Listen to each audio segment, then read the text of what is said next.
I never thought there'd been lots of venom between myself and Alan, and that was never a thought at the time. And as I said to you, the idea of phoning Pete Kirscher wouldn't have been fair to John and Jeff. They had become as a team, kind of. They'd done some stuff with Rick. I think Pip Williams suggested we try them. And to me, they were just another couple of players at the time. I'm sure John will tell you, I just went, yeah, right, mate, I ain't going to get too close to anybody anymore, you know. And subsequently have, and it's biting me in the arse again. But no, I didn't. There was no thought of whether anybody else, whether Rick thought of calling somebody, I don't know, but they were the two to do the job. And in defence of John, poor sod, fucking got mullered by quote hunters, which wasn't very nice of you. They spat at him and all sorts and turned away from him and all that, which made me go the other bloody way. No, this is who we've chosen. Take it or leave it, you know. Whose phone's buzzing? See, that's what you call deafness.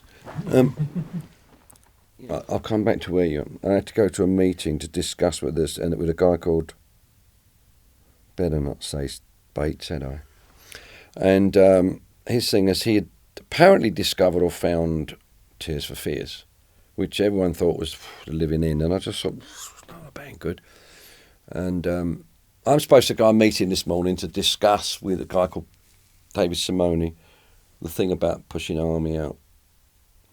And I'm there, you know, and we're waiting, he's not here. Now I'm wound up. And the one thing Rick and I are really honest is, if you say 12 o'clock, we mean 12 o'clock, not 1 minute past. We're gone. And I'm fucking getting around it because this guy's not here. And he suddenly turns, I say, oh, I'm sorry, I'm late. He said, I was working last night with the, who was Stuart Adamson's band? Big Country. Yeah. I liked them a lot, and I liked him, and I liked the band, I liked the way it was, you know, and I could see that, and certain acts you see, or actors, actresses, singers I see, and I lock onto and I watch their careers, and that was one of them. I thought, these are going to do well. Stuart's a good guy, he's a good writer, he's a commercial angle, and they had an angle going. So anyway, he said, I was working on the Big Country album one night. He said, there's so much shit in there I had to sort out. I said, all right, you and the guys? He said, oh no, he said, they're on tour, and I went...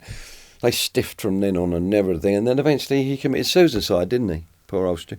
But anyway, there was this whole thing that they were struggling. They did not want in the Army out, and in the end, I think Simone went. We said, well, he's chosen one or two hits before, you know. You've only chosen the odd one or two. He said, maybe the schmuck with the three chords is right. Who knows? So let's...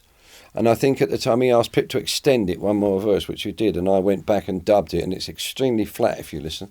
One of my sons gets most embarrassed.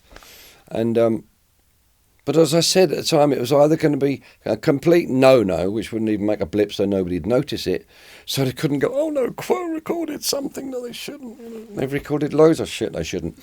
And it was either going to be that or massive, and luckily it was just massive everywhere. Just shit everywhere.